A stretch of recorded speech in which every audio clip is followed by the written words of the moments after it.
are Christians. We are Catholic.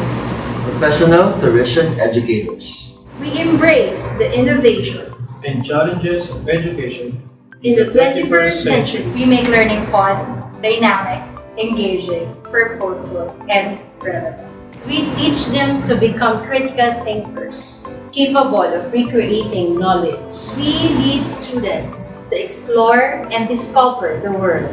Question and solve analytically. Maging makabayan at may pagpapahalaga sa pagkakakilanlang Pilipino. Maging responsable at produktibong mamamayan.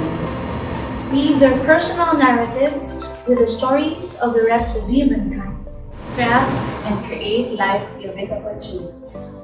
Become logical and responsible netizens. Make their voices harmonize with others. Move and synergize for functional and healthy life. Discern and act on God's greater purpose for humanity.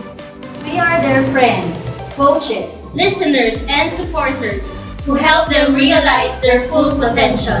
We advocate simple lifestyle, service for the poor, and care for the environment. Guided by the ICM spirituality and charisma. We collaborate with parents, personnel, alumni, and the community at large. Together, we guide the students to become women of character, Substance and significance who can transform the world.